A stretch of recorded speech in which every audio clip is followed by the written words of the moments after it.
আসসালামু আলাইকুম প্রিয় শিক্ষার্থীরা, welcome to the biology class. আর আজকে আমাদের আলোচনার বিষয় উদ্ভিদ বিজ্ঞানের প্রথম অধ্যায় কোষ ও কোষের গঠন।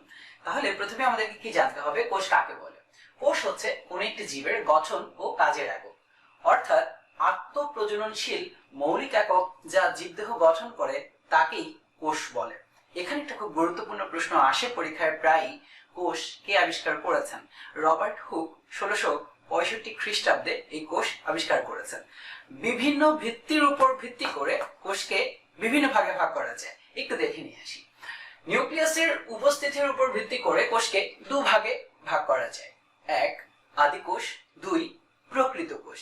আমি আবার বলছি, নিউক্লিয়াসের উপর ভিত্তি করে কোষকে দুই ভাগে ভাগ করা যায়, এক আদি কোষ, দুই প্রকৃত কোষ।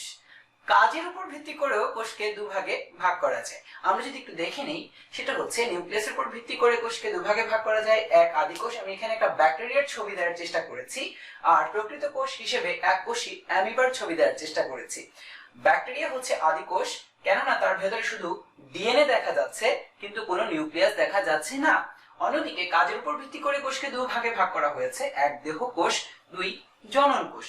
দেহ কোষের কাজ হচ্ছে দেহ গঠন করা, আর জনন কোষের কাজ হচ্ছে জনন কাজে অংশগ্রহণ করা, বংশবৃদ্ধি এবং প্রজননে গুরুত্বপূর্ণ ভূমিকা পালন করা। এবার আমরা জানবো যে কোষ কিভাবে সৃষ্টি হয় বা কোষ সৃষ্টির ধাপসমূহ কি কি।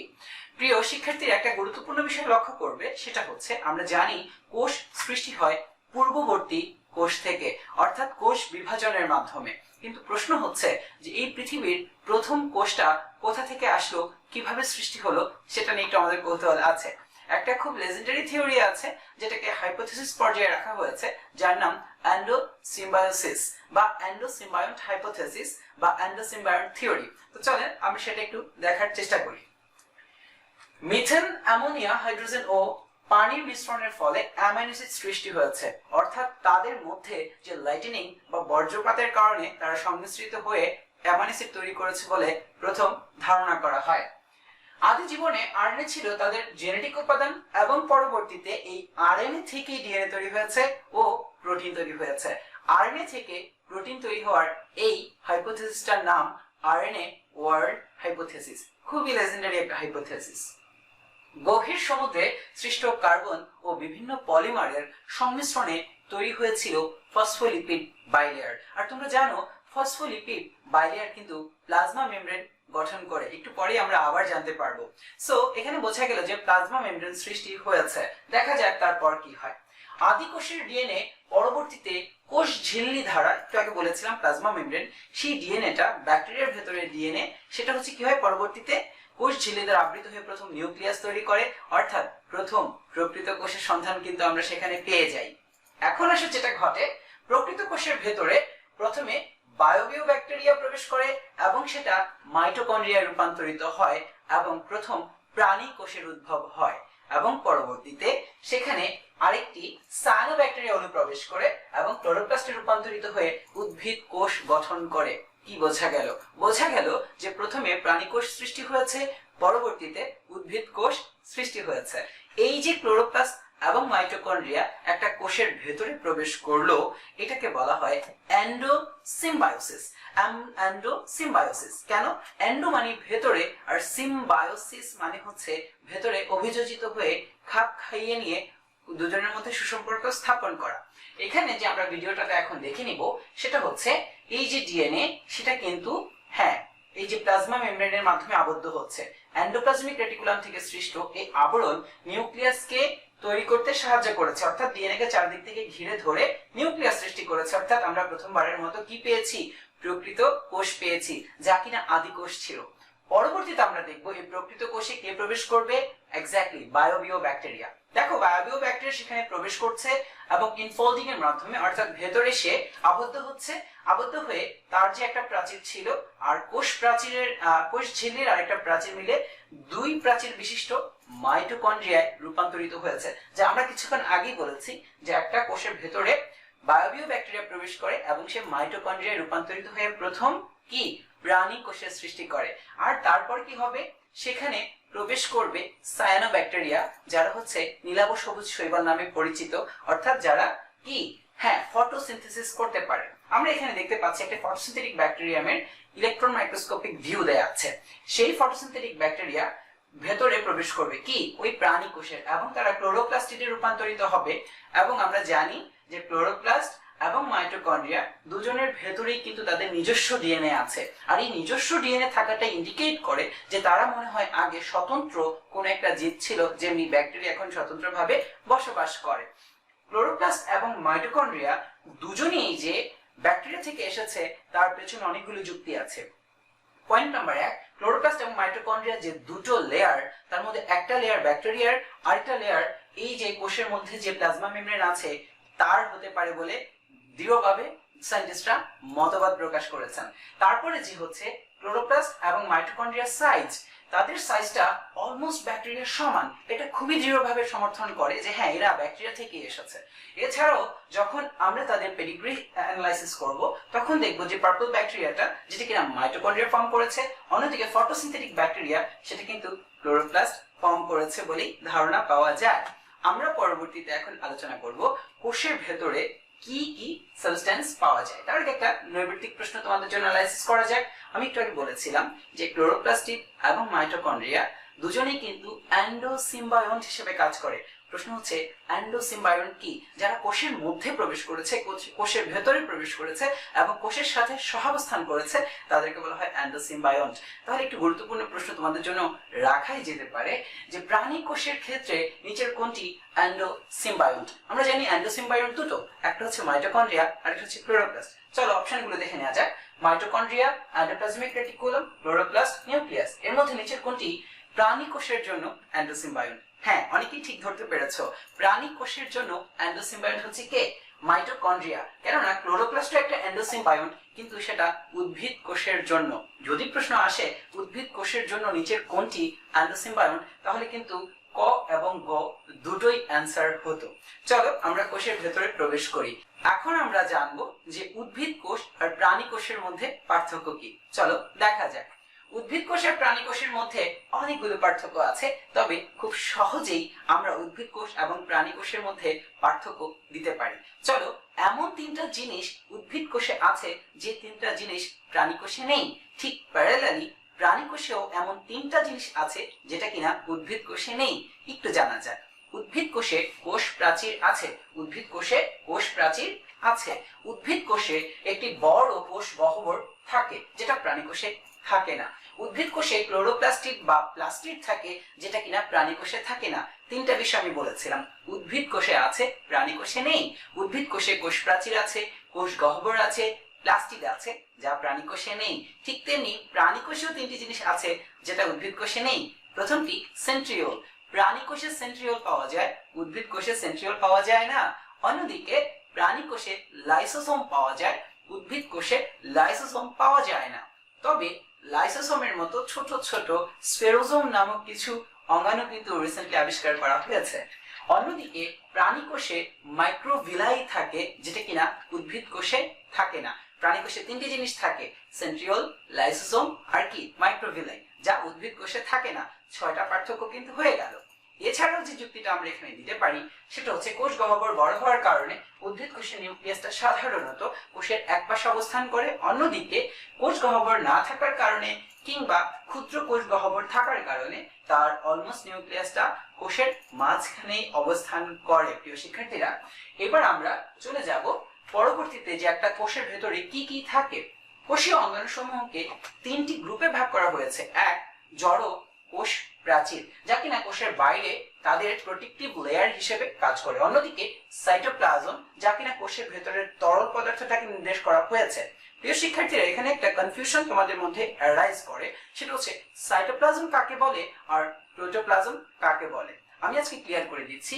সাইটোপ্লাজম হচ্ছে কোষের ভেতরে প্লাজমা মেমব্রেন থেকে শুরু করে সকল তরলটা। কিন্তু তরলের মধ্যে যদি তুমি নিউক্লিয়াসকে ইনক্লুড করো, অর্থাৎ নিউক্লিয়াস সহ সমুদায় তরলটাকে বলা হয় প্রোটোপ্লাজম। কিন্তু নিউক্লিয়াসটাকে যদি বাদ দিয়ে আমরা শুধুমাত্র তরলটাকে কল্পনা করি, সেটা হচ্ছে সাইটোপ্লাজম। আর এই সাইটোপ্লাজমে অনেকগুলো অঙ্গাণু থাকে। আমি যদি একে একে বলতে চাই, সেটা হচ্ছে সেখানে কি কি থাকে একটু মনোযোগ দিয়ে শোনো। মাইটোকন্ড্রিয়া থাকে, ক্লোরোপ্লাস্টিড থাকে, রাইবোজোম থাকে, লাইসোজোম থাকে, সেন্ট্রিওল থাকে, মাইক্রোটিউবিউলস থাকে, গলজি বস্তু এবং এন্ডোপ্লাজমিক রেটিকুলাম। আমি যদি আবার রিপিট করি, সাইটোপ্লাজমীয় অঙ্গাণু কোনগুলো, সেটা হচ্ছে রাইবোজোম, লাইসোজোম, হ্যাঁ আর কি ক্লোরোপ্লাস্টিড, মাইটোকন্ড্রিয়া, আর কি সেন্ট্রিওল, মাইক্রোটিউবিউলস এবং গলজি বস্তু এন্ডোপ্লাজমিক রেটিকুলাম। নিউক্লিয়াস কিন্তু সাইটোপ্লাজমের অন্তর্ভুক্ত নয়। তাহলে চলো একটা এমসিকিউ দেখে নেওয়া যাক। এমসিকিউটা হচ্ছে, নিচের কোনটি সাইটোপ্লাজমের অংশ নয়? Mitochondria, endoplasmic reticulum, microtubules, nucleus. খুব সহজেই ডিটেক্ট করতে পারছো এটার অ্যান্সারটা কি হবে। সেটা হচ্ছে নিউক্লিয়াস, কেননা নিউক্লিয়াস সাইটোপ্লাজমীয় অঙ্গাণু নয়। ওকে ফাইন, তাহলে চলো আমরা আরেকটু সামনের দিকে আগাই, দেখি আমাদের জন্য আরো কি কি মজার বিষয় অপেক্ষা করছে। এবার আমরা কোষের যে জিনিসটি সম্পর্কে জানার চেষ্টা করব, তার নাম কোষ প্রাচীর।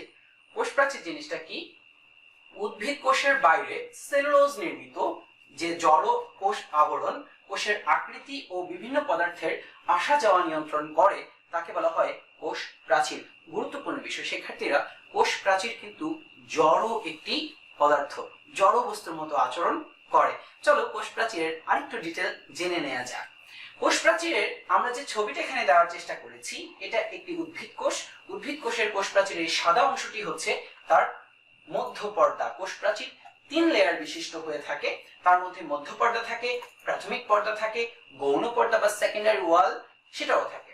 মধ্যপর্দাটা হচ্ছে দুটি কোষের মধ্যে একটি অভিন্ন পর্দা। মধ্যপর্দার পর সেখানে 1 লেয়ার বিশিষ্ট প্রাথমিক পর্দা তৈরি হয়, তারপর 3 লেয়ার বিশিষ্ট আরেকটু পুরু সেকেন্ডারি ওয়ালও সৃষ্টি হতে পারে। কোন কোন কোষে টারশিয়ারি ওয়াল নামে আরো কি ভিন্ন আরেকটি লেয়ারও তৈরি হতে পারে কোষের বয়স বৃদ্ধির সাথে সাথে। আমরা পাশের চিত্রটা যদি একটু দেখার চেষ্টা করি, দুটি কোষের একটু জুম করে দেখাই যে একটা জায়গা দেখা যাচ্ছে যে রাস্তার মাধ্যমে তারা কিন্তু একে অপরের সাথে যোগাযোগ রক্ষা করে। সেটা কি? এই কোষের জন্য এখানে একটি গর্ত দেখা যাচ্ছে, এই কোষের জন্য এখানে আরেকটি গর্ত দেখা যাচ্ছে। এই দুটো গর্তকে বলা হয় কূপ। দুপাশে দুটো কূপ মিলে হয় কূপ জোড়। আর এই কূপ জোড় বা পিট পেয়ার তারা কিনা একটা রাস্তার মতো তৈরি করে, যা কিনা দুটো কোষের মধ্যে বিভিন্ন জিনিসের আদান প্রদান নিয়ন্ত্রণ করতে পারে। তার নাম কি? প্লাজমোডেজমাটা, এক বচনে। আর যদি আমরা অনেকগুলো ছিদ্রের কথা চিন্তা করি, অনেকগুলো রাস্তার কথা চিন্তা করি, তখন আমরা বলবো সেটাকে প্লাজমোডেজমা। ওকে শিক্ষার্থীরা, তাহলে হচ্ছে যে আমরা এখন যাবো কোষ প্রাচীরের ডিটেইল গঠনটা পড়ার জন্য। চলো দেখে নেওয়া যাক। প্রথমেই হচ্ছে মধ্যপর্দা। আমরা একটু আগে বলেছিলাম যে একদম দুটো কোষের মধ্যবর্তী যে সাধারণ পর্দা থাকে তার নাম মধ্যপর্দা, মাঝে থাকে। সাইটোপ্লাজমীয় ফ্রাগমোপ্লাস্ট ও গলজি বস্তু হতে পেকটিন পদার্থ নিয়ে তৈরি হয় মধ্যপর্দা। তার মানে বোঝা গেল কি, মধ্যপর্দায় কিন্তু বেশি পরিমাণে পেকটিন জাতীয় পদার্থ থাকে। ইহা 2 স্তরের মধ্যে সাধারণ পর্দা, যাতে পেকটিক অ্যাসিড বেশি থাকলে জেলির মতো নরম হয়ে কোষ দুটোকে পৃথক করে দেয়। শিক্ষার্থীরা একটু মনোযোগ দিয়ে শোনো। আমরা যখন কাঁচা আমের কথা চিন্তা করি, কাঁচা আম কি সবুজ কালারের হয়? হ্যাঁ এক্স্যাক্টলি, শক্ত হয় তাই না, টক হয়। অর্থাৎ কাঁচা আমের মধ্যে ক্লোরোপ্লাস্টিডের পরিমাণ থাকে বেশি, বিভিন্ন অর্গানিক অ্যাসিডের পরিমাণ থাকে বেশি, এবং সেটা খুব হার্ড হয় তাই না, কোষগুলোর মধ্যে একটা দৃঢ় বন্ধন থাকে। এই আম যখন পেকে যায় তখন হচ্ছে আমের মধ্যে যে ক্লোরোপ্লাস্টিড গুলো ছিল তা ক্রোমোপ্লাস্টিডে কনভার্ট হয়, আমের মধ্যে কালার আসে তাই না। আমটা হয়ে যায় মিষ্টি, তার মানে অ্যাসিড গুলো সব কিসে কনভার্ট হয়ে যায়? সুগারে কনভার্ট হয়ে যায়। এবং সবচেয়ে গুরুত্বপূর্ণ বিষয় সেটা হচ্ছে আমটা সফট হয়ে যায়, নরম হয়ে যায়, কেননা তখন আমের কোষগুলোর মাঝখানে যে মধ্যপর্দা আছে সেখানে যে পেকটিক অ্যাসিডের পরিমাণ থাকার কথা সেটা অনেক গুণ বেড়ে যায়। আর বেড়ে গেলেই কোষ দুটো পৃথক হয়ে পড়ে, নরম জেলির মতো আচরণ করা শুরু করে। আমরা যখন আমকে প্রেস করি তখন কিন্তু আমটা সফেনিং, তার যে একটা সফট হওয়ার প্রবণতা সেটা শো করে। তাহলে পরবর্তীতে যাওয়া যাক যে মধ্যপর্দার পরে আমরা কি নিয়ে আলোচনা করব? হ্যাঁ এক্স্যাক্টলি, প্রাথমিক প্রাচীর নিয়ে আলোচনা করব। মধ্যপর্দার উপর সৃষ্টি হওয়া 1 থেকে 3 মাইক্রোমিটার বিশিষ্ট পুরু স্তরকে বলা হয় প্রাথমিক পর্দা। এটা মূলত সেলুলোজ, হেমিসেলুলোজ ও গ্লাইকোপ্রোটিন দিয়ে তৈরি হয়। ইহা এক স্তর বিশিষ্ট মধ্যপর্দার ভেতরের তলে বা অন্ততলেই সৃষ্টি হয়। এবার গৌণ প্রাচীর, তাই না, সেকেন্ডারি পর্দা। ট্রাকিন ও ফাইবার জাতীয় কোষে প্রাথমিক প্রাচীরের উপর সৃষ্ট 5 থেকে 10 মাইক্রোমিটার পুরু যে প্রাচীর তাকে বলা হয় সেকেন্ডারি প্রাচীর। বলাই বাহুল্য সেটা 3 স্তর বিশিষ্ট।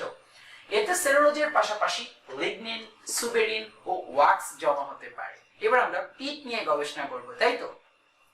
কূপ এলাকা বা পিট এলাকাটা হচ্ছে কোষ প্রাচীরের স্থানে মধ্য পর্দার উপরে প্রাথমিক পর্দা ও গৌণ পর্দা সৃষ্টি না হয়ে যে গর্তের মতো কূপের মতো গঠন সৃষ্টি করে তাকেই বলা হয় পিট। আর পিট গুলো পাশাপাশি যে দুটো পিট আছে তাদেরকে একসাথে পিট জোড় বা কূপ জোড় বলা হয়। এবার আমরা জেনে নিব যে প্লাজমা ডেজমাটা তার কথা। কিছু ক্ষেত্রে সেকেন্ডারি পর্দার সৃষ্টি যদি হয় কূপটা হয়ে যায় পাড়যুক্ত, পাশাপাশি দুটো কোষের মাঝে কূপজোড় যে নলাকার একটি গঠন তৈরি করে তার নাম প্লাজমোডেজমা, তাই তো? আচ্ছা, এবার আসো সূক্ষ্ম গঠন। কোষ প্রাচীরের সূক্ষ্ম গঠনটা কি? আমরা জানি কোষ প্রাচীর নির্জীব, জড়, কিন্তু সে সেলুলোজ দিয়ে তৈরি বেসিক্যালি। কোষ প্রাচীরের প্রধান উপাদান হচ্ছে সেলুলোজ, যা মূলত বিটা ডি গ্লুকোজের পলিমার। 1000 থেকে 3000 গ্লুকোজ নিয়ে তৈরি হয় একটি cellulose chain. Glucose glucose glucose glucose glucose অনেকগুলো গ্লুকোজ একসাথে যুক্ত হয়ে তৈরি করবে সেলুলোজ চেইন। 100টি সেলুলোজ চেইন মিলিতভাবে বান্ডেল আপ করবে এবং তৈরি করবে কোষ প্রাচীরের ক্ষুদ্রতম একক, যাকে বলা হয় ক্রিস্টালাইন মাইসিলি। ক্রিস্টালাইন মাইসিলিকে কোষ প্রাচীরের গঠনের একক বলা হয়।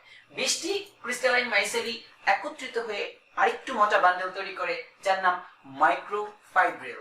আর 250টি মাইক্রোফাইব্রিল পরস্পর যুক্ত হয়ে আরো মোটা যে বান্ডেল তৈরি করে তার নাম ম্যাক্রোফাইব্রিল। তাহলে পুরোটা আরেকবার রিভিউ দেওয়া যায়, তাই না? সেটা কি? হ্যাঁ, এখন আমরা একটি ফ্লোচার্টের মাধ্যমে দেখব। সেটা হচ্ছে যে বিটা ডি গ্লুকোজ থেকে তৈরি করে সেলুলোজ চেইন, সেলুলোজ চেইন থেকে তৈরি করে ক্রিস্টালাইন মাইসিলি, ক্রিস্টালাইন মাইসিলি থেকে মাইক্রোফাইব্রিল, মাইক্রোফাইব্রিল থেকে macrofibril, and the last one is called as fibre বা তন্তু। আবার বলছি, গ্লুকোজ থেকে সেলুলোজ চেইন, তারপর ক্রিস্টালাইন মাইসিলি, তারপর মাইক্রোফাইব্রিল, তারপর ম্যাক্রোফাইব্রিল, তারপর তন্তু বা ফাইবার। তাহলে একটা এমসিকিউ টেস্ট করা যায়। হ্যাঁ, যারা মেডিকেল পরীক্ষা দিতে চাচ্ছ তাদের জন্য এরকম একটা এমসিকিউ পাওয়ার সম্ভাবনা কিন্তু অনেক গুণ বেশি। নিচের কোন ক্রমটিকে সত্য বললে মিথ্যা হবে না? তার মানে কি দাঁড়ালো? নিচের কোন ক্রমটি মিথ্যা নাকি নিচের কোন ক্রমটি সত্য? আবার বলছি, নিচের কোন ক্রমটিকে সত্য বললে মিথ্যা হবে না, তার মানে বোঝা গেল নিচের কোন ক্রমটি সত্য। সেলুলোজ চেইন থেকে ম্যাক্রোফাইব্রিল, ম্যাক্রোফাইব্রিল থেকে ক্রিস্টালাইন মাইসিলি, ক্রমটা কি সঠিক? বিচার বিশ্লেষণ করতে হবে। সেলুলোজ চেইন থেকে ক্রিস্টালাইন মাইসিলি, ক্রিস্টালাইন মাইসিলি থেকে ম্যাক্রোফাইব্রিল, আরো চিন্তা করতে হবে। সেলুলোজ চেইন থেকে ক্রিস্টালাইন মাইসিলি, ক্রিস্টালাইন মাইসিলি থেকে মাইক্রোফাইব্রিল। আমরা মনে হয় এই জায়গাটার সাথে একটা মিল পেয়ে গিয়েছি। আমার মনে হচ্ছে সঠিক অ্যান্সারটা কি? হ্যাঁ, সি। ওকে, ফাইন। তারপরে হচ্ছে আমাদের পরবর্তী আরেকটু মজার টপিকে যাওয়া যায়। সেটা হচ্ছে আমাদের কোষ প্রাচীরের কাজ। কোষের আকৃতি প্রদান করা এটা একটা সাধারণ বিষয়, যে একটি কোষের আকৃতি প্রদান করবে কোষ প্রাচীর, বাইরের আঘাত থেকে তাকে রক্ষা করবে এবং কোষে বিভিন্ন জিনিসের আদান প্রদান নিয়ন্ত্রণ করবে, কোষকে প্রয়োজনীয় শক্তি ও দৃঢ়তা প্রদান করবে, and the last one is called as একটি কোষকে অন্য আরেকটি কোষ থেকে সম্পূর্ণরূপে পৃথক করে রাখবে। তাই তো, এবার আমরা কোষের আরেকটা পর্দা সম্পর্কে জানার চেষ্টা করব, যার নাম কোষ ঝিল্লি বা প্লাজমা মেমব্রেন বা কোষীয় পর্দা। কোষের প্রোটোপ্লাজমকে ঘিরে যে সূক্ষ্ম স্থিতিস্থাপক অর্ধভেদ্য লিপোপ্রোটিন দ্বারা গঠিত দ্বিস্তরী যে ঝিল্লি তাকে বলা হয় প্লাজমা মেমব্রেন। সিঙ্গার এবং নিকলসনের ফ্লুইড মোজাইক মডেল হচ্ছে প্লাজমা মেমব্রেনের সবচেয়ে গ্রহণযোগ্য একটি মডেল, এবং এই মডেলের কারণে কিন্তু তারা নোবেল পুরস্কার পেয়েছিলেন। চলো ডায়াগ্রামেটিক রিপ্রেজেন্টেশনটা দেখে নেওয়া যাক। এখানে একটা দুটো স্তর দেখা যাচ্ছে, এখানে দুটো স্তর দেখা যাচ্ছে, আর এই দুটো স্তর তৈরি হয় ফসফোলিপিড বাইলেয়ারের মাধ্যমে। এখানে যে দুটো স্তর আমরা দেখতে পাচ্ছি তা হচ্ছে ফসফোলিপিড বাইলেয়ার। দেখো একটু লক্ষ্য করে, এই যে ফসফোলিপিডের হলুদ হলুদ গোল গোল মস্তিষ্কগুলো দেখা যাচ্ছে, এগুলোর নাম ফসফোলিপিডের মস্তক, এবং এখানে কিছু লেজ দেখা যাচ্ছে যা হচ্ছে ফসফোলিপিডের লেজ। দেখো দুপাশেই মাথাগুলো বাইরের দিকে থাকে বা সাইটোপ্লাজমের দিকে থাকে বা পানির দিকে থাকে। এরা পানি ধারা নিজেকে পূর্ণ করতে চায়। অন্যদিকে আমরা দেখতে পাচ্ছি লেজগুলো থাকে পানির বিপরীত দিকে। যারা পানির বিপরীত দিকে থাকে অর্থাৎ তারা হচ্ছে পানি পছন্দ করে না বা হাইড্রোফোবিক। হাইড্রোফোবিক অর্থাৎ যে মাথাগুলো পানি পছন্দ করে তারা হচ্ছে হাইড্রোফিলিক, আর যারা পানি পছন্দ করে না তারা হচ্ছে হাইড্রোফোবিক লেজ। ফাঁকে ফাঁকে বিভিন্ন ধরনের প্রোটিন দেখা যাচ্ছে। 3 ধরনের প্রোটিন থাকে। এর মধ্যে একটা প্রোটিন দেখো একদম দুটো প্রাচীর জুড়েই আছে, উপরের প্রাচীরও টাচ করেছে, নিচের প্রাচীরে টাচ করেছে। কিছু দেখো বাইরের প্রাচীরে থাকে আর কিছু কিছু থাকে ভেতরে অল্প একটু প্রবেশ করানো। তিন ধরনের প্রোটিন থাকে, একটা 2 লেয়ার জুড়ে, একটা একদম বাইরের দিকে, আর একটা হচ্ছে ভেতরে একটু প্রবেশ করানো থাকে। আচ্ছা, ফাঁকে ফাঁকে কোলেস্টেরল নামক বিশেষ ধরনের একটু অদ্ভুত রকমের লিপিড দেখতে পাওয়া যায়, অর্থাৎ যার নাম হচ্ছে কোলেস্টেরল। প্রোটিন, কোলেস্টেরল, ফসফোলিপিড বা লিপিড ছাড়াও ছোট ছোট গ্লুকোজের চেইনও কিন্তু আমরা দেখতে পাচ্ছি, এদেরকে বলা হয় গ্লাইকোক্যালিক্স। তবে যে গ্লাইকোক্যালিক্সটা লিপিডের গায়ে লেগে আছে তার নাম গ্লাইকোলিপিড, আর যে গ্লাইকোক্যালিক্সটা প্রোটিনের গায়ে লেগে আছে তার নাম গ্লাইকোপ্রোটিন। এবার আমাদের ডিটেইল অ্যানালাইসিসে যাওয়ার সুযোগ হয়েছে, সেটা হচ্ছে ফসফোলিপিড বাইলেয়ার সম্পর্কে বলা যায়। ইহা 2 স্তর বিশিষ্ট ও ফসফোলিপিড দিয়ে তৈরি। সাধারণ কথা, ফসফোলিপিডের মস্তকগুলো পানিগ্রাহী ও লেজগুলো পানি বিদ্বেষী বা পানি পছন্দ করে না, এটা আমরা জানি। এবার আসো, মেমব্রেন প্রোটিনগুলো 3 ধরনের। ইন্টিগ্রাল প্রোটিন যেটা, সেটা 2 স্তর জুড়েই থাকে, একটু আগে আমরা বলেছিলাম। পেরিফেরাল প্রোটিন যেটা, সেটা ঝিল্লির বাইরের সারফেসে বা পেরিফেরির দিকে থাকে। অন্যদিকে লিপিড সম্পৃক্ত প্রোটিনগুলো ফসফোলিপিড স্তরে একটু একটু করে গ্রথিত বা প্রথিত অবস্থায় থাকে। এইবার আসো, কোষ ঝিল্লির গ্লাইকোক্যালিক্স সম্পর্কে আলোচনা করা যাক। অলিগোস্যাকারাইড বা গ্লুকোজের বা শর্করার ছোট ছোট চেইন দিয়ে এই অলিগোস্যাকারাইড চেইন তথা গ্লাইকোক্যালিক্স তৈরি হয়। এর মধ্যে যেটা গুরুত্বপূর্ণ কথা হচ্ছে, লিপিডের সাথে যুক্ত থাকলে গ্লাইকোলিপিড, প্রোটিনের সাথে যুক্ত থাকলে তাকে বলা হয় গ্লাইকোপ্রোটিন। গ্লাইকোপ্রোটিন ও গ্লাইকোলিপিডকে একত্রেই গ্লাইকোক্যালিক্স বলা হয়ে থাকে। তারপরে হচ্ছে কি, হ্যাঁ, কোলেস্টেরল। কোলেস্টেরল সম্পর্কে আলোচনা করা দরকার। ফসফোলিপিডের ফাঁকে ফাঁকে এই লিপিড জাতীয় পদার্থ উপস্থিত থাকে। কোলেস্টেরল, ফসফোলিপিড, প্রোটিন, গ্লাইকোক্যালিক্সের এই মিশ্রণটাকে অনেকটা মোজাইকের মতো দেখা যায়। চলো একটু ব্যাখ্যা করে আসি। মোজাইকের ফ্লোর তোমরা নিশ্চয়ই দেখেছো। মোজাইকের ফ্লোরে নানা রকমের চুনাপাথরের একটা মিশ্রণ থাকে। ঠিক তেমনি তোমরা যদি ফ্লুইড মোজাইক মডেলের দিকে তাকাও, ফসফোলিপিড, ফসফোলিপিড, ফসফোলিপিড, ফাঁকে ফাঁকে আবার প্রোটিন, তার মাঝখানে মাঝখানে কোলেস্টেরল, ও বাবা, সেখানে আবার গ্লাইকোক্যালিক্সও আছে। এই যে বিষয়গুলোর একটা সংমিশ্রণ, এইটাকে দেখতে অনেকটা মোজাইকের মতো মনে হয়। এইদিকে একটি ফসফোলিপিড আরেকটি ফসফোলিপিডের সাথে সংঘর্ষে লিপ্ত হতে থাকে, অর্থাৎ একটি আরেকটি জায়গায় 180 ডিগ্রি কোণ পর্যন্ত ঘুরে যেতে পারে। ফসফোলিপিডদের মধ্যে এই ধরনের সংঘর্ষ এই তল জুড়ে নানা জায়গায় সংঘটিত হতে থাকে। তখন এই টোটাল সারফেসটা মৃদু কাঁপতে থাকে বা লিকুইড বা ফ্লুইডের মতো আচরণ করতে থাকে। তখন যে সমস্যাটা হয়, এই ফ্লুইডটাকে, এই তলটাকে দেখলে আমাদের কাছে ফ্লুইডের মতো মনে হয়। আর মোজাইকের সারফেসের জন্য এই মডেলটার নামকরণ করা হয়েছে ফ্লুইড মোজাইক মডেল। সিঙ্গার এবং নিকলসনের এই ফ্লুইড মোজাইক মডেলের কারণে তারা নোবেল পুরস্কার পেয়েছিলেন। কোন ভদ্রলোক জানি টাইটানিক সিনেমা দেখে মনে করেছিল আটলান্টিকের মধ্যে থাকা যে আইসবার্গ গুলো আছে বা হিমশৈলী, আর তার কাছে মনে হয়েছে ফ্লুইড মোজাইক মডেলের মধ্যে যে ফসফোলিপিড বাইলেয়ারের মধ্যে বড় বড় প্রোটিন গুলো ভেসে থাকে, এগুলো দেখতে অনেকটা আইসবার্গের মতো মনে হয়। তাই তার কাছে মনে হলো যে এটার নাম ফ্লুইড মোজাইক মডেল না দিয়ে আইসবার্গ মডেল দিলে ভালো হতো। তাই পরীক্ষা অনেক সময় আসতে পারে, আইসবার্গ মডেলটি ব্যাখ্যা করো। তোমরা নিঃসন্দেহে নিঃসংকোচে ফ্লুইড মোজাইক মডেল ব্যাখ্যা করে দিবে। চলো তার কাজ সম্পর্কে জেনে নেওয়া যাক। সেটা হচ্ছে, কোষ ঝিল্লির কাজের মধ্যে আছে কোষের সকল বস্তুকে ঘিরে রাখে স্বাভাবিক ঘটনা, কোষের বিভিন্ন পদার্থের আদান প্রদান নিয়ন্ত্রণ করে, বাইরের আঘাত থেকে রক্ষা করে, বিভিন্ন বৃহদাণু সংশ্লেষণ করে। আমরা একটু আগে দেখেছিলাম কোষ সৃষ্টির সময় যে এই মেমব্রেন থেকেই পরবর্তীতে নিউক্লিয়াসের মেমব্রেন তৈরি হয়েছিল। হোয়াটএভার, ফ্যাগোসাইটোসিস প্রক্রিয়ায় কঠিন পদার্থ এবং পিনোসাইটোসিস প্রক্রিয়ায় তরল পদার্থ গ্রহণ করার জন্য এই প্লাজমা মেমব্রেন গুরুত্বপূর্ণ ভূমিকা পালন করে। শ্বেত রক্তকণিকার কথা বলতে হয়। কোষের মধ্যে কোনো জীবাণু প্রবেশ করলে শ্বেত রক্তকণিকা তাকে চারদিক থেকে ঘিরে ধরে গিলে ফেলে। এই পদ্ধতিটার নাম হচ্ছে ফ্যাগোসাইটোসিস। ফ্যাগোসাইটোসিস প্রক্রিয়ায় কোনো একটা কোষ বিশেষ করে কঠিন পদার্থ গ্রহণ করে ফেলে, গিলে ফেলে। ঠিক তেমনি লিকুইড ফেজের কোনো খাবার যদি সে গ্রহণ করতে চায় বা লিকুইড কোনো পদার্থ গ্রহণ করতে চায়, তখন পিনোসাইটোসিস প্রক্রিয়ায় চিকন একটা নালিসিস্ট্রির মাধ্যমে সেখান থেকে কোষের মধ্যে ওই তরল পদার্থ নিয়ে নিতে পারে। এনজাইম ও অ্যান্টিজেন ক্ষরণ করা অনেক কোষই তার প্লাজমা মেমব্রেনের মাধ্যমে বিভিন্ন অ্যান্টিজেন এনজাইম ক্ষরণ করতে পারে। এর মধ্যে একটা এক্সাম্পল তো অবশ্যই দেওয়া যায় যে লোহিত রক্তকণিকার যে কোষ ঝিল্লি আছে সেখানে কিন্তু অ্যান্টিজেন থাকে, যার উপর ভিত্তি করে আমাদের ব্লাড গ্রুপিং করা হয়। কোষকে নির্দিষ্ট আকৃতি দান করা এবং স্নায়ু উদ্দীপনা গ্রহণ করাও কিন্তু কোষ ঝিল্লির কাজ। চলো তারপরে যাওয়া যাক।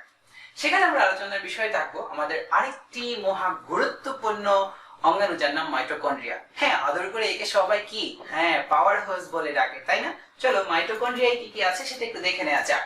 দ্বিস্তরী পর্দা দ্বারা আবৃত যে কোষীয় অণুতে শক্তি তৈরি হয় তাকে মাইটোকন্ড্রিয়া বলে। এটি শক্তি ঘর বা পাওয়ার হাউস নামে পরিচিত। গড়ে প্রতিটি কোষে 300 থেকে 400টি পর্যন্ত মাইটোকন্ড্রিয়া থাকতে পারে। চলো মাইটোকন্ড্রিয়া যে রিপ্রেজেন্টেশন সেটা একটু দেখে নেওয়া যাক। মাইটোকন্ড্রিয়ার দুটো স্তর থাকে স্পষ্টভাবে।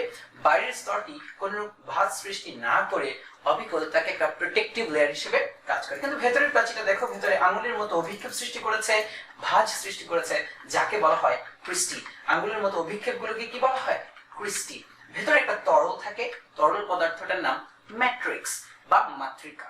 এই তরল পদার্থের মধ্যে তাদের নিজস্ব ডিএনএ ছড়ানো থাকে, নিজস্ব ডিএনএ।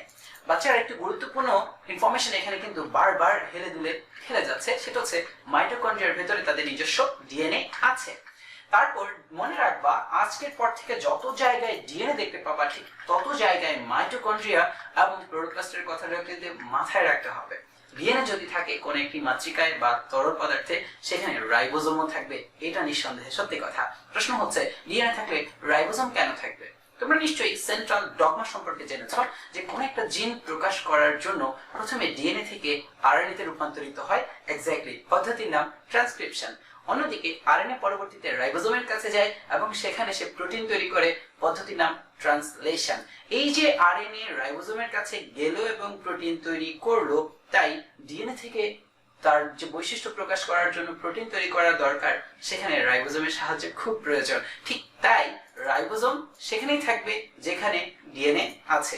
তাই ডিএনএ আমরা দিব, তার পাশে আমরা রাইবোজোমকেও ইন্ডিকেট করে দিব যে মাইটোকন্ড্রিয়ার ভেতরে তাদের নিজস্ব জিন সিনথেসিস করার জন্য সেখানে রাইবোজোমও আছে। তাহলে বিষয়গুলো যা যা দাঁড়ালো আমরা তার একটা রিপ্রেজেন্টেশন এখানে দেখতে পাচ্ছি। গঠনে যাওয়ার সময় চলে এসেছে, কিন্তু তোমরা গঠন সবাই জানো। এনিওয়ে, সামনে আগানো যায়। মাইটোকন্ড্রিয়ার কাজ হচ্ছে কোষের শক্তি তৈরি করা। শ্বসন বা শক্তি তৈরির সকল এনজাইম মাইটোকন্ড্রিয়ার ভেতরেই থাকে, সেটা ধারণ করে। এন্ডোসিম্বায়ন্ট হিসেবে কাজ করা এটা সবচেয়ে গুরুত্বপূর্ণ টপিক, অনেক আগে ফেলে এসেছি। মনে করে দেখো আমরা ক্লোরোপ্লাস্ট এবং মাইটোকন্ড্রিয়া দুটোকেই এন্ডোসিম্বায়ন্ট বলেছিলাম, কেননা তারা কোষের ভেতরে প্রবেশ করেছিল। সাইটোপ্লাজমিক ইনহেরিটেন্সে ভূমিকা রাখে, এইটা গুরুত্বপূর্ণ পয়েন্ট, আমাকে এক্সপ্লেইন করতে হবে। চলো এক্সপ্লেইন করা যাক। Cytoplasmic inheritance. প্রিয় শিক্ষার্থীরা, একটা জিনিস মনোযোগ দিয়ে শোনো যে কোনো বৈশিষ্ট্য এক জেনারেশন থেকে আরেক জেনারেশনে যায় দুটো কোষের মাধ্যমে, হ্যাপ্লয়েড কোষ। একটা হচ্ছে পিতার কাছ থেকে শুক্রাণু এবং মাতার কাছ থেকে ডিম্বাণু। এই পিতার শুক্রাণু এবং মাতার ডিম্বাণুর মিশ্রণের ফলে তৈরি হয় জাইগোট এবং পরবর্তীতে আরেকটা জেনারেশন এই দুনিয়াতে আসে। প্রশ্ন হচ্ছে পিতার যে শুক্রাণু, তার গঠন অ্যানালাইসিস করলে দেখতে পাবা যে শুক্রাণুর মধ্যে শুধুমাত্র নিউক্লিয়াস থাকে। অর্থাৎ যদি মানুষের কথা চিন্তা করি, মানুষের শুক্রাণুতে শুধুমাত্র নিউক্লিয়াস থাকে এবং ওই নিউক্লিয়াসের ভিতরে মাত্র 23টি ক্রোমোজোম থাকে। শুক্রাণুতে কোনো ধরনের সাইটোপ্লাজম থাকে না। শুক্রাণু সচল, কেননা তার লেজ আছে। প্রশ্ন হচ্ছে শুক্রাণু যে নিশ্চল ডিম্বাণুর কাছে গেল, ডিম্বাণুর ভেতরে প্রবেশ করার ফলে আমরা দেখতে পেলাম যে ডিম্বাণুর ভেতরে কিন্তু তার সাইটোপ্লাজম আছে, নিউক্লিয়াসও আছে, কিন্তু শুক্রাণু এসেছে শুধুমাত্র তার নিউক্লিয়াসটা নিয়ে। প্রশ্ন ঠিক এখানেই, ডিম্বাণুর সাইটোপ্লাজমে কি কোনো ধরনের ডিএনএ ধারণকারী অণু আছে কিনা? আছে। ডিম্বাণুর সাইটোপ্লাজমে কিন্তু মাইটোকন্ড্রিয়া আছে। তার মানে মাইটোকন্ড্রিয়ার মধ্যে থাকা আবার তাদের যে ডিএনএ একটু আগে আমরা দেখতে পেলাম, সেই ডিএনএ এর মধ্যে কিন্তু জিন আছে। তার মানে বোঝা গেল কি আমাদের মধ্যে আমার বাবার বৈশিষ্ট্য 50 ভাগ, মায়ের বৈশিষ্ট্য 50 ভাগ এসেছে, তা একদম শতভাগ নিশ্চিত নয়। কেননা আমরা জানি মায়ের যে এক্সট্রা একটা মাইটোকন্ড্রিয়া এসেছে, মাইটোকন্ড্রিয়াল যে জিন আমাদের বডিতে এসেছে, সেখানেও কিন্তু এক্সট্রা কিছু বৈশিষ্ট্য আমরা পেয়েছি। তাই মায়ের মাধ্যমে বা ডিম্বাণুর মাধ্যমে বা সাইটোপ্লাজমীয় কোন একটা অঙ্গাণুর মাধ্যমে আমরা কিন্তু কিছু বৈশিষ্ট্য অতিরিক্ত পেয়ে যাই, সেটাকে বলা হয় সাইটোপ্লাজমিক ইনহেরিটেন্স। সাইটোপ্লাজমিক ইনহেরিটেন্স, সাইটোপ্লাজমীয় কোন অঙ্গাণুর মাধ্যমে যদি কোনো বৈশিষ্ট্য পরবর্তী বংশধরে চলে যায়, তখন তাকে বলা হয় কি সাইটোপ্লাজমিক ইনহেরিটেন্স। যেহেতু সেটা মায়ের মাধ্যমে পেয়েছি, তাই এটাকে অনেকে ম্যাটারনাল ইনহেরিটেন্স বলেও ডিনোট করে থাকেন। বোথ আর কারেক্ট। চলেন সামনের দিকে আগানো যায়। কোষের পূর্ব নির্ধারিত মৃত্যু বা অ্যাপোপ্টোসিস নিয়ন্ত্রণ করে, এটার জন্য কিন্তু নোবেল পুরস্কার পর্যন্ত পেয়ে গিয়েছেন। আচ্ছা, অ্যাপোপ্টোসিসটা কি? অ্যাপোপ্টোসিস হচ্ছে প্রোগ্রামড সেল ডেথ, অর্থাৎ একটা সেল কবে মারা যাবে সেটা প্রোগ্রামিং করা থাকে। কোন সেলটা কখন তৈরি হবে, কখন মারা যাবে, এটা প্রোগ্রামিং করা থাকে। মাইটোকন্ড্রিয়া এই অ্যাপোপ্টোসিসটা খুব দারুণভাবে নিয়ন্ত্রণ করে। ছোট্ট একটা এক্সাম্পল দিই। আমরা যখন মায়ের গর্ভে ছিলাম, আমাদের হাত সৃষ্টি হয়েছিল ঠিক এইভাবে। আমাদের হাত সৃষ্টি হয়েছিল এইভাবে। পরবর্তীতে দেখা যায় যে আমাদের হাতের মাঝখানের কোষগুলো ধীরে ধীরে ধীরে ধীরে মারা যায় এবং আঙ্গুলগুলো ধীরে ধীরে সেপারেট হতে থাকে। তখন আমাদের আঙ্গুলগুলো পরবর্তীতে সেপারেট হয়েছে, কিন্তু ইনিশিয়ালি এগুলো কি ছিল? হ্যাঁ, একসাথে লেগেছিল। এটা অ্যাপোপ্টোসিসের খুব মজার একটা এক্সাম্পল। চলো তারপরে দেখা যাক যে সাইটোপ্লাজমিক ইনহেরিটেন্সে ভূমিকা রাখে কোষের পূর্বনির্ধারিত মৃত্যু বা অ্যাপোপ্টোসিস নিয়ন্ত্রণ করে, এবং শুক্রাণু ও ডিম্বাণু সৃষ্টিতেও মাইটোকন্ড্রিয়ার গুরুত্বপূর্ণ ভূমিকা আছে। পরবর্তীতে আরেকটি অঙ্গাণু আছে, সেটা নিয়ে অ্যানালাইসিস করা যায়। নৈমিত্তিক প্রশ্ন একটা আমাদের সামনে রয়েই গেছে, এবং সেটা হচ্ছে নিচের কোনটি উদ্ভিদ কোষের ক্ষেত্রে সাইটোপ্লাজমিক ইনহেরিটেন্সে ভূমিকা রাখে? হ্যাঁ, উদ্ভিদ কোষের ক্ষেত্রে নিচের কোনটি সাইটোপ্লাজমিক ইনহেরিটেন্সে ভূমিকা রাখে? Mitochondria, chloroplast, microtubules. এই জায়গায় সবাই অতি আবেগে ভুলটা করবে যে সাইটোপ্লাজমিক ইনহেরিটেন্সের কথা বলা আছে মাইটোকন্ড্রিয়ায়, তাহলে মাইটোকন্ড্রিয়ায় দিয়ে দিব, কিন্তু না। উদ্ভিদ কোষের ডিম্বাণুর সাইটোপ্লাজমে কিন্তু প্লাস্টিডও থাকে, আর প্লাস্টিডের মধ্যেও কিন্তু কি থাকে? এক্স্যাক্টলি ডিএনএ থাকে। মাইটোকন্ড্রিয়া এবং ক্লোরোপ্লাস্ট দুটোর মধ্যেই কিন্তু ডিএনএ থাকে, এবং দুটোই সাইটোপ্লাজমে থাকে, দুটোই কিন্তু ম্যাটারনাল ইনহেরিটেন্স বা সাইটোপ্লাজমিক ইনহেরিটেন্সের ভূমিকা রাখতে পারে। অ্যান্সার হবে ঘ, ক যোগ খ, সেটা ঠিক আছে। তো চলো, যেহেতু ক্লোরোপ্লাস্টের কথা চলেই আসলো, ক্লোরোপ্লাস্ট সম্পর্কে একটু জেনে নেওয়া যাক। ক্লোরোপ্লাস্টিড উদ্ভিদ কোষের যে অঙ্গ অধিক পরিমাণে ক্লোরোফিল ধারণ করে সবুজ হয়ে থাকে এবং সালোক সংশ্লেষণে গুরুত্বপূর্ণ ভূমিকা পালন করে, তাকে বলা হয় ক্লোরোপ্লাস্টিড। খাদ্য তৈরির জন্য এদেরকে কোষের রান্নাঘরও বলা হয়ে থাকে। চিত্রটা দেখে নেওয়া যাক। ক্লোরোপ্লাস্টিডের মধ্যে দুটো স্তর দেখতে পাওয়া যাচ্ছে। ক্লোরোপ্লাস্টিডের মধ্যে দুটো স্তর থাকে, একটি বহিঃস্তর, একটি অন্তঃস্তর বা outer membrane and inner membrane, এবং ভেতরে থাকে একটা তরল পদার্থ, আর এই তরল পদার্থটাকে বলা হয় স্ট্রোমা। এক ভদ্রলোক খুব রাগ করে বলল, কি ব্যাপার ভাই, মাইটোকন্ড্রিয়াটার ভেতরেটার আপনার নাম রাখলেন ম্যাট্রিক্স, কেন ক্লোরোপ্লাস্টের ভেতরেটার নাম স্ট্রোমা রাখা হবে? এটা নাম ম্যাট্রিক্স দিতে হবে। আমরা বললাম ঠিক আছে, কোনো সমস্যা নেই, এটাকে স্ট্রোমা ডাকা যাবে, এটাকে ম্যাট্রিক্সও ডাকা যাবে। তবে গুরুত্বপূর্ণ বিষয় হচ্ছে স্ট্রোমা বা ম্যাট্রিক্সের মধ্যে ডিএনএ থাকে। শিক্ষার্থীরা ডিএনএ থাকে, তাদের নিজস্ব ডিএনএ থাকে, তার মানে এখানে রাইবোজোমও আছে। এখানে দেয়া নেই, তোমরা অবশ্যই সেখানে ছোট্ট গোল দিয়ে সেটা ডিনোট করে দিবা, এটা হচ্ছে রাইবোজোম। অর্থাৎ ক্লোরোপ্লাস্টের ভেতরে তাদের কি নিজস্ব ডিএনএ থাকে, রাইবোজোম থাকে। এখানে যে থলেগুলো দেখা যাচ্ছে, ছোট ছোট থলে, এই থলেগুলোকে বলা হয় থাইলাকয়েড। এই স্যাক বা ব্যাগগুলো একটার পর একটা যুক্ত হয়ে হয়ে যে একটা বান্ডেল অথবা স্ট্যাক তৈরি করে। Stack of thylakoid is called as granum. Granum বলা হয়ে থাকে। অর্থাৎ অনেকগুলো থাইলাকয়েড একটার পর একটা যুক্ত হয়ে যে একটা স্ট্যাক তৈরি করে, তার নাম হচ্ছে কি? গ্রানাম। আর অনেকগুলো গ্রানামকে বলা হয় গ্রানা। একটা গুরুত্বপূর্ণ বিষয় হচ্ছে একটা স্ট্যাকের সাথে আরেকটা স্ট্যাক বা একটা স্তূপের সাথে আরেকটা স্তূপ কিন্তু একটা চিকন নালীর মাধ্যমে সংযুক্ত থাকে, যার নাম গ্রানা ল্যামেলাম, বা এটাকে অনেকে স্ট্রোমা ল্যামেলাম বলেও ডিনোট করে থাকে। বোথ আর কারেক্ট। চলো একটু অ্যানালাইসিস করে আসা যাক। ক্লোরোপ্লাস্ট ও মাইটোকন্ড্রিয়ার ভেতরে তাদের নিজস্ব ডিএনএ থাকার কারণে তারা ম্যাটারনাল ইনহেরিটেন্স বা সাইটোপ্লাজমিক ইনহেরিটেন্সে গুরুত্বপূর্ণ ভূমিকা পালন করে। আগের এমসিকিউটাতে আমরা কিন্তু সেটা আইডেন্টিফাই করার চেষ্টা করেছি। কাজ কি? সালোক সংশ্লেষণ প্রক্রিয়ায় শর্করা জাতীয় খাদ্য তৈরি করা, তাই তাকে কি বলা হয়? রান্নাঘর বলা হয়। আলোক শক্তিকে রাসায়নিক শক্তিতে রূপান্তর করা, এটা গুরুত্বপূর্ণ। সোলার এনার্জিকে সে কেমিক্যাল এনার্জিতে কনভার্ট করে। সূর্যালোককে ব্যবহার করে খাদ্য তৈরি করে, বা গ্লুকোজ তৈরি করে, বা স্টার্চ তৈরি করে। প্রয়োজনে প্রোটিন ও নিউক্লিক অ্যাসিড তৈরি করতে পারে সে, কেননা তার নিজস্ব ডিএনএ আছে, সেটা থেকে সে প্রোটিন সিনথেসিস করতে পারে। ফটো রেসপিরেশন এবং ফটো ফসফোরাইলেশনে গুরুত্বপূর্ণ ভূমিকা পালন করে। প্রিয় শিক্ষার্থীরা, দুটো মজার মজার টার্ম আমাদের কাছে কিন্তু চলে এসেছে। যদিও এই দুটো সম্পর্কে ডিটেইল আলোচনা করা হবে চ্যাপ্টার নাম্বার 9 উদ্ভিদ শারীরতত্ত্বে, তবে আমি ইনফরমেশন তোমাদেরকে দিয়ে রাখি। ফটো রেসপিরেশন হচ্ছে উদ্ভিদের দেহের ভেতরে একদম ইমার্জেন্সি কন্ডিশন সৃষ্টি হলে এটা হয়ে থাকে। অর্থাৎ উদ্ভিদের দেহের ভেতরে যখন কিনা প্রচুর পরিমাণে সূর্যালোক বা তাপ সৃষ্টি হয়, তখন কিন্তু নর্মাল রেসপিরেশন রিটার্ড হয়ে সালোক সংশ্লেষণও কিছুটা বন্ধ হয়ে এই ফটো রেসপিরেশন চলতে থাকে। আমরা সেখানে তিনটি অঙ্গাণু সম্পর্কেও আলোচনা করব চ্যাপ্টার 9 ইনশাআল্লাহ। ফটোফসফোরাইলেশন হচ্ছে আলোর উপস্থিতিতে এটিপি তৈরি, যেটা সালোক সংশ্লেষণের লাইট ডিপেন্ডেন্ট ফেজে ঘটে থাকে। এগুলো ইনশাআল্লাহ আলোচনা হবে একদম আমাদের সালোক সংশ্লেষণ অর্থাৎ চ্যাপ্টার 9 এ। ওকে শিক্ষার্থীরা, আজকে আমাদের ক্লাসে আমরা কি শিখতে পারলাম? কোষ কাকে বলে, হ্যাঁ, তারপর হচ্ছে কোষের প্রকারভেদ, আমরা তারপর জানতে পেরেছি কোষে কি কি ধরনের অঙ্গাণু থাকে, আমরা সেখানে কোষ প্রাচীর সম্পর্কে জেনেছি, কোষ ঝিল্লি সম্পর্কে জেনেছি, আমরা সেখানে মাইটোকন্ড্রিয়া সম্পর্কে জেনেছি, ক্লোরোপ্লাস্ট সম্পর্কে জেনেছি, সাইটোপ্লাজমিক ইনহেরিটেন্স কাকে বলে সেটা সম্পর্কে জেনেছি, বা ম্যাটারনাল ইনহেরিটেন্স কাকে বলে সেটা সম্পর্কে জেনেছি। আমরা সেখানে জেনেছি একটা কোষ কিভাবে সৃষ্টি হলো, সেই কোষের মধ্যে এন্ডোসিম্বায়ন্ট কারা, কিভাবে কোষের উৎপত্তি হলো সেটা সম্পর্কে আমরা ডিটেল জেনেছি। নেক্সট ক্লাসে আমরা আরো ডিটেল আলোচনা করব, চ্যাপ্টার 1 সম্পর্কে বিস্তারিত জানবো। প্রিয় শিক্ষার্থীরা, ততদিন পর্যন্ত ভালো থাকতে হবে, আমাদেরকে সুস্থ থাকতে হবে, বাসায় একটু পড়াশোনা করতে হবে। করোনার মতো এই ধরনের পরিস্থিতিতে আমাদের আসলে পড়াশোনাটা না করলে পরবর্তীতে এক্সাম থেকে শুরু করে নানান জিনিসের প্রতি আমাদের জড়িয়ে যে আমাদের খুব ক্ষতি হয়ে যেতে পারে। তাই এই পরিবেশে সবাই বাসায় থাকো, পড়াশোনা করো, সবাই সবাইকে সাহস দাও। সাহসটার খুব দরকার আছে এখন। সবাই সবার জন্য দোয়া করি। ততদিন পর্যন্ত তোমরা ভালো থাকো, সুস্থ থাকো। আসসালামু আলাইকুম রহমতুল্লাহ।